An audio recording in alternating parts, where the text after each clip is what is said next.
この動画は過去動画の再放送です。途中紹介されている別動画は現在アップされていないものもあり、リンク切れしている場合がありますが、ゆっくり再アップしていきますのでお待ちくださいね。それではご覧ください。こんにちは、斉藤直樹です。今回は次流行る絵柄予想ということで、流行りの絵柄について分析していきたいと思います。流行りの絵柄って大雑把に言いましたけど、これはっきり言いましょう。流行りの絵柄がどこに現れるのか、それは目です。つまり目の描き方の歴史を分析することで、今までどんな絵柄が流行って、そして今どんな絵柄が流行っていて、そしてもしかしたらこれからどんな絵柄が流行るのか、それが分析できるはずだと思うんです。動画の最後には僕なりに次どんな絵柄が流行るのかも大胆予測してみたいと思いますので、ぜひ最後までお付き合いください。1990年代。まず1990年代の目の流行り。特徴としてはこんな感じの目の作り方をしています。白目が多くて、ハイライトの大きさが黒目に対して大きめ。あとはまつげですね。まぶたが上下ともに濃いめで、まつげの本数も多めな傾向にあります。あとは眉毛も結構濃いめですね。それとこれは目ではないんですが、ほっぺたに入る線ですね。放射状に斜めにくっきりと入っているのが特徴的です。そしてこの頃流行っていたアニメ、こういう目の作り方をしている代表的なアニメはマジックナイトレイヤーズ、スレイヤーズ、あとはこれはちょっとずれるかもしれないんですけど、ゴーストスイーパー三上なんかもそうですね。これもこの頃の流行りの特徴をかなりオーバーに表している目の作り方だと思います。それと今回は髪の毛を全部取っ払ってこんな感じで目と顔の部分だけでアニメキャラの特徴的な部分だけを抜き出してみました。こうやって見比べてみるとなかなか面白いでしょ。顔全体に対する目の大きさの比率としては今までの歴史の中でもこの頃が一番大きめな印象です。超巨大な目。2000年代で、次に2000年代です。2000年代の顔はこんな感じです。1990年代はかなり白目が多かったのに対して、ここで一気に白目の面積が減ります。逆に黒目が大きくなって黒目がちになりつつ、ハイライトの大きさがねちょっと小さめになった印象ですね。あと以前は全体的に縦長だった目の形が四角っぽいシルエットになったのが大きな変化ですね。顔全体に対する目の比率は1990年代に比べたらやや小さくなったものの、全体としては結構まだ大きめですね。この頃流行っていたこういう目作りをしている代表的なアニメはコードギアス反逆のルルーシュ、鈴宮春日の憂鬱、それと日暮の泣く頃にですかね。どの絵柄も今紹介したように目が四角っぽくて黒目がちなのがお分かりいただけると思います。アニメの絵はめちゃくちゃ大きくて巨大、そういう印象がついたのは1990年代そして2000年代の影響が大きいんですが、この後から少しずつその風潮は減ってきました。2010年代、そして次は2010年代に突入します。2010年代はこんな感じの顔ですね。この頃の目の特徴としては、まずまぶたの角張りが減って全体的に丸いシルエットになりました。それと黒目のシルエットも2000年代は黒目がちで四角いシルエットだったのに対して2010年代は丸っこくなったのが印象的ですね。それとハイライトの大きさも少し控えめになりました。顔全体に対する目の大きさもこれまでよりも全体的に小さめになっている感じです。アニメの絵は目が巨大という印象からすると、この時代はそのイメージに反して結構目が小さめだったりしますね。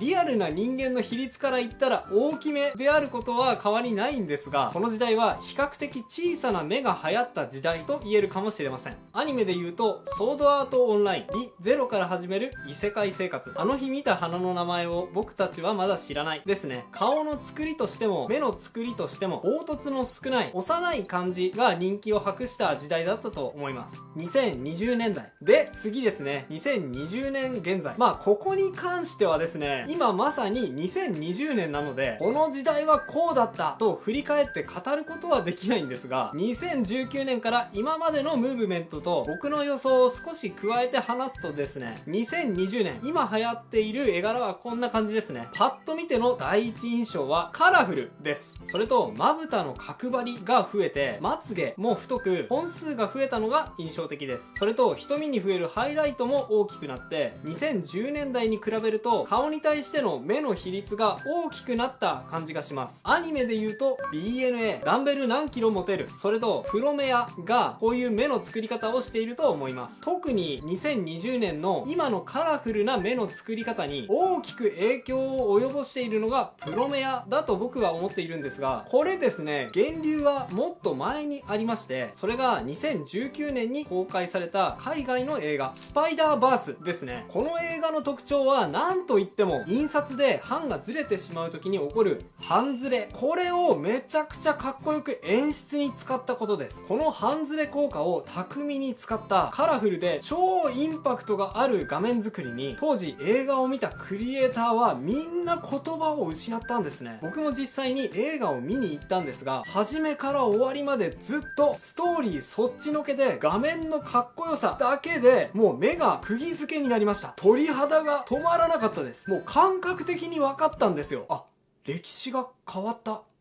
この映画自体は主人公の目の作り方という意味においては海外のアニメということもあってあまり特徴的ではないんですが、この映画の後に公開されたスパイダーバースに強烈に影響を受けた作品、プロメアというアニメでうまくスパイダーバースのカラフルな表現を日本のアニメに落とし込んだ表現をして、それが今現在の流行の絵柄に強く影響していると僕は思います。はい、各年代の絵を変化が分かりやすいように並べてみました。こうしてみると結構変化しているのが分かりますよね。目の大きさってそんなに違うの？アニメなんて全部同じように目が大きいでしょって思う人もいるかもしれませんが、これだけ変化があるんです。僕も今回分析をしてみてすごく勉強になった部分です。2020年特徴的な目の作り方で、せっかくなので2020年こんな目が流行っている、流行りの目ということで大きく分けて3種類の目を紹介していきたいと思います。まず1種類目はこちらですね。攻撃的でかなりインパクトのある目ですよね。威圧感すら感じてしまう強い目作りが特徴的です。一つは目の中の瞳孔表現がカラフルかつ同心円状に幾重にも重なっていて、目線が強制的にここに集中してしまう効果だったり、あとはもう一個はまつげですね。これがすごく独特で、白目がまつげに侵食してしまうようなインパクトのある目作りになっています。あとこれもまつげの形なんですが、三角を多用してツンツンしたシルエットに仕上げているのが特徴的ですね。この目で代表的なイラストレーターさんとしてはお久しぶりさん、そしてラムさんですね。そして次がこちらです。今度はさっきまでの攻撃性はなくなっていますが、同じくカラフルかつ目の中のキラキラ表現ですね。これが印象的な絵柄になります。特に黒目に対して積極的に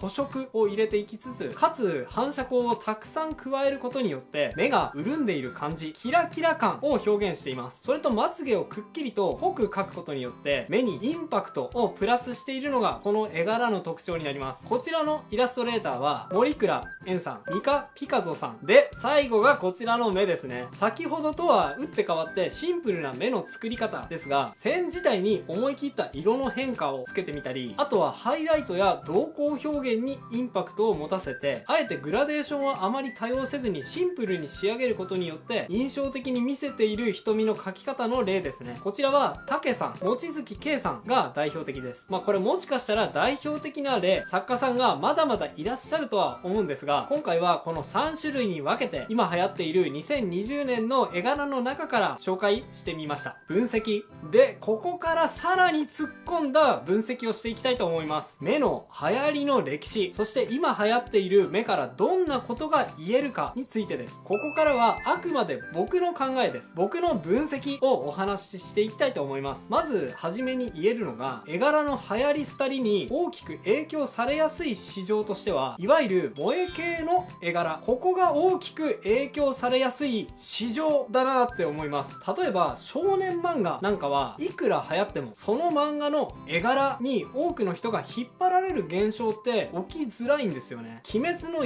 刃やワンピースがいくら流行っても、その絵柄自体に影響される人ってあまり多くないじゃないですか。でも萌え系の市場は、これという絵柄が流行ると、その流行った絵柄にみんなが引っ張られやすいです。特に2000年代は鈴宮春日の憂鬱の伊藤ノイジさんの絵柄に影響された人かなり多かったんじゃないでしょうか。それはなぜかというと、萌え系の絵柄のターゲットが男性だからですね。つまりその時代その時代で男性が可愛いと思えるる絵柄、お話ではなくその絵柄、絵の印象自体が強く求められるという特殊性に原因があると思います。で、次に目の大きさの変化についてなんですが、これもあくまで僕の考えなんですが、目の大きさは景気と関係しているって僕は考えています。萌え系の絵柄はメインターゲットが男性というお話をしました。なのでその時代の男性が建前抜きに心から可愛いと思える女性像が求められます。じゃあここで皆さんに質問です。男性の自尊心の多くってどこに支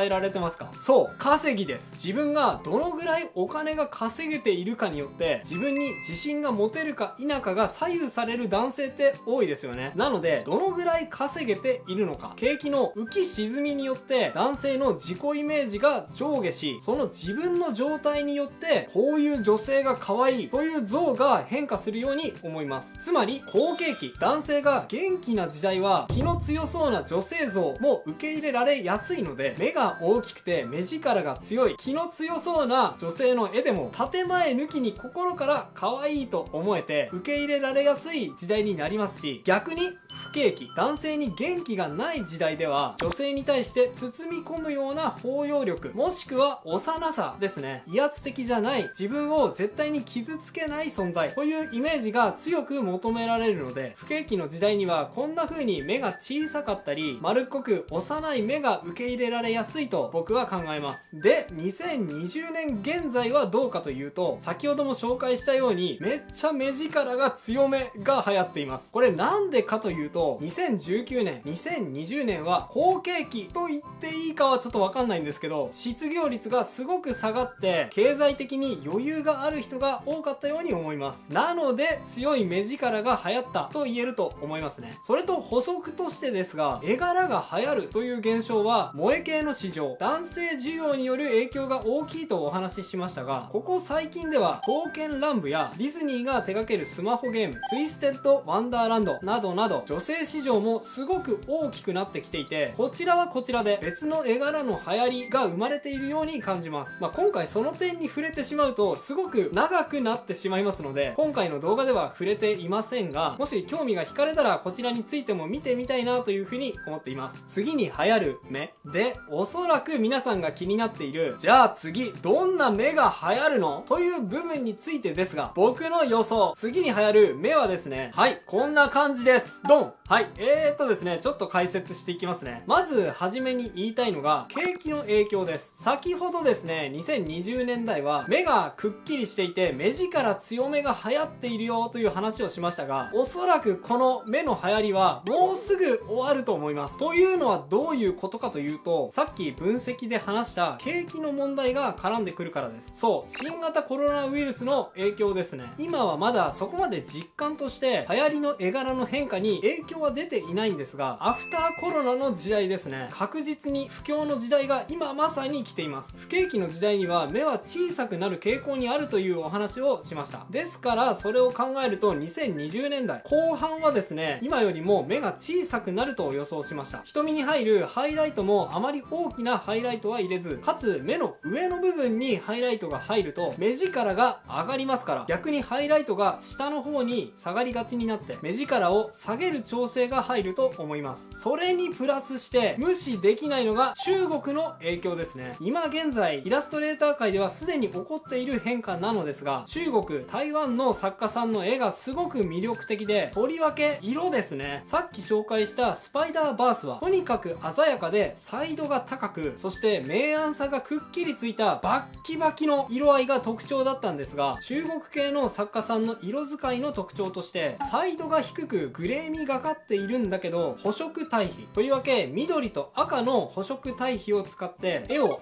鮮やかに見せるというテクニックをうまく使っている作家さんが多いという印象です。で、これはもう絶対に無視できないビッグウェーブが今年来ます。ロシアオ兵戦記ですね。これは去年公開された映画で、ついに2020年11月に日本語吹き替え版も全国で公開されるんですが、この映画の絵作りがものすごくてですね、個人的にはスパイダーバースと同じぐらいのインパクトがあるんじゃないかと思っている作品です。この映画と中国作家さんの色使いの影響が強く出てですね、おそらく次流行る目はサイドがちょっと低めだけど補色対比が効いている目、それと不景液で目力が弱まって少し淡い色合いになるんじゃないかと思います。ただね、目力を弱めすぎてしまうと絵としての魅力がなくなってしまいますので、2019年から2020年の流れはある程度組んで、まつげの部分の太さや目尻に赤を足して鮮やかに見せるような表現は残っていくんじゃないかなと思います。なので結果的にはこんな感じですね。斉藤直樹予想、2020年代後半はこんな絵柄が流行る。それはこんな目の絵柄です。はい、いかがだったでしょうか。今回は時代によっての絵柄の変化の分析、それに次に流行る絵柄を予想してみました。また僕自身の絵柄の変化ですね。僕はプロとして絵を描き始めて19年、